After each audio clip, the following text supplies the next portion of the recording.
Hi hello welcome to our YouTube channel Vishnumathi blog. இன்றைக்கி இந்த வீடியோவில் வெஜ் பிரியாணி எப்படி செய்கிறதுன்னு நான் உங்கள்கிட்ட ஷேர் பண்ண போகிறேன். இதுக்கு ஃபஸ்ட்டு குக்கரில் பார்த்திங்கன்னா 3 டேபிள் ஸ்பூன் ஆயில் ஆட் பண்ணுறேன். ஆயில் நல்லா ஹீட் ஆகணும். ஆயில் நல்லா ஹீட் ஆன பிறகு 2 சிறிய துண்டு பட்டை, 4 லவங்கம், ஒரு நட்சத்திர சோம்பு, 1/2 டீஸ்பூன் சோம்பு, ஒரு மராட்டி மூக்கு, ஒரு ஏலக்காய் ஆட் பண்ணியிருக்கேன். நல்லா இது எல்லாமே நமக்கு புரிஞ்சு வரணும். பொரிஞ்சு வந்த பிறகு 2 மீடியம் சைஸ் பெரிய வெங்காயத்தை கட் பண்ணி வச்சுருக்கேன், அதை ஆட் பண்ணுறேன். வெங்காயம் லைட் கோல்டன் கலர் வர வரைக்கும் நல்லா எண்ணெயிலே வதக்கலாம். வெங்காயம் கொஞ்சம் சீக்கிரம் வதங்கிறதுக்காக கொஞ்சமாக கல்லுப்பு ஆட் பண்ணுறேன். அதே மாதிரி இந்த கல்லுப்பு ஆட் பண்ணுறதுனால அடுத்து நம்ம ஆட் பண்ணுற இஞ்சி பூண்டு பேஸ்ட் அடிப்பிடிக்காமல் இருக்கும். இந்த அளவுக்கு வெங்காயம் கலர் வந்த பிறகு 1 டேபிள் ஸ்பூன் பூண்டு பேஸ்ட் ஆட் பண்ணுறேன். ஆட் பண்ணிவிட்டு நல்லா ரா ஸ்மெல் போகிற வரைக்கும் நல்லா எண்ணெயிலே வதக்கணும். பூண்டு பேஸ்ட் நல்லா வதங்கின பிறகு பூண்டு பேஸ்ட்டை விட கொஞ்சம் கம்மியாக இஞ்சி பேஸ்ட் நம்ம ஆட் பண்ணணும். 1 டேபிள் ஸ்பூன் ஆட் பண்ணியிருக்கோம் பூண்டு பேஸ்ட்டு. இஞ்சி பேஸ்ட் அதை விட கொஞ்சம் கம்மியாக ஆட் பண்ணுங்கள். இஞ்சி ஆட் பண்ண பிறகு ரொம்ப நேரம் வதக்கக்கூடாது, ஜஸ்ட் மிக்ஸ் பண்ணால் போதும். இல்லைன்னா நமக்கு சாப்பாடு சிறுங்கசப்பு கொடுத்துரும். இப்போ இதில் 3 நாட்டு தக்காளியை ஆட் பண்ணுறேன். எங்கள் வீட்டில் எப்பயுமே தக்காளி கோர்ஸாக அரைச்சி தான் ஆட் பண்ணுவோம். ஆனால் இது நாட்டு தக்காளின்றனால சீக்கிரமாகவே நல்லா வதங்கிடும், அதனால் அரைச்சி ஆட் பண்ணலை. தக்காளி நல்லா வதங்கணும் நமக்கு. தக்காளி நல்லா வதங்கின பிறகு ஒரு கையளவு புதினாவை ஆட் பண்ணுறேன். ஆட் பண்ணி நல்லா மிக்ஸ் பண்ணணும்.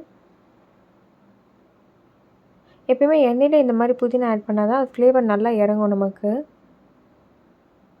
இப்போ வெஜிடபிள்ஸ்லாம் ஆட் பண்ணுறேன். 10 பீன்ஸ், ஒரு உருளைக்கிழங்கு, ஒரு சின்ன சைஸில் கேரட் ஆட் பண்ணியிருக்கேன். வேறு ஏதாவது நீங்கள் பச்சை பட்டாணி, காலிஃப்ளவர்லாம் கூட வேணும்னா ஆட் பண்ணிக்கலாம். நல்லா ஒரு 5 மினிட்ஸ்க்கு இந்த வெஜிடபிள்ஸ்லாம் எண்ணெயிலே நல்லா வதக்க போகிறோம்.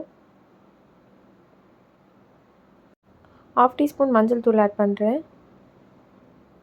ஆட் பண்ணி நல்லா மிக்ஸ் பண்ணலாம்.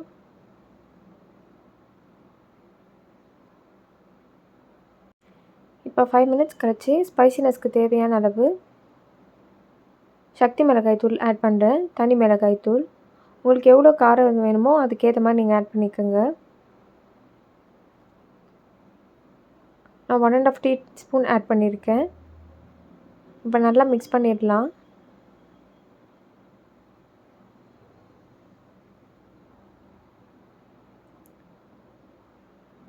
அடுத்ததாக இதில் 1 டேபிள் ஸ்பூன் தயிர் ஆட் பண்ணுறேன். தயிர் ஆட் பண்ணி நல்லா மிக்ஸ் பண்ணணும்.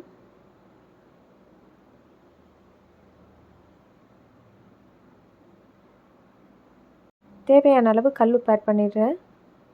ஆட் பண்ணி நல்லா மிக்ஸ் பண்ணிடலாம்.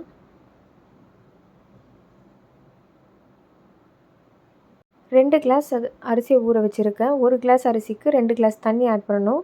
ஸோ டோட்டலாக 4 கிளாஸ் தண்ணி ஆட் பண்ணியிருக்கேன். இப்போ நல்லா மிக்ஸ் பண்ணிவிட்டு காரம் உப்பு கரெக்டாக இருக்கான்னு செக் பண்ணிடுங்க. செக் பண்ண பிறகு இப்போ இது கொதி வர வரைக்கும் நம்ம வெயிட் பண்ணணும். நல்லா கொதி வர ஸ்டார்ட் ஆகிடுச்சு. இப்போ 1/2 அன் ஹவருக்கு பச்சரிசியை நான் ஊற வச்சுருக்கேன். நல்லா வாஷ் பண்ணிவிட்டு அந்த அரிசியை ஆட் பண்ணிடலாம். நல்லா மிக்ஸ் பண்ணிவிட்டு குக்கர் மூடி போட்டு க்ளோஸ் பண்ணி 3 விசில் வர வரைக்கும் இதை நம்ம குக் பண்ண போகிறோம்.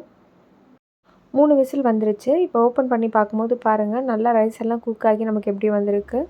இப்போ மிக்ஸ் பண்ணி சர்வ் பண்ணிங்கன்னா ரொம்பவே டேஸ்டியான வெஜ் பிரியாணி ரெடி. கண்டிப்பாக நான் ஷேர் பண்ண ப்ரொசீஜரில் நீங்களும் உங்கள் வீட்டில் ட்ரை பண்ணி பாருங்கள். ட்ரை பண்ணி பார்த்துட்டு எப்படி வந்ததுன்னு மறக்காமல் கமெண்ட் செக்ஷனில் ஷேர் பண்ணுங்கள். Like, share, subscribe and keep supporting to Vishnumathi blog. Thanks for வாட்சிங் திஸ் வீடியோ ஃப்ரெண்ட்ஸ்.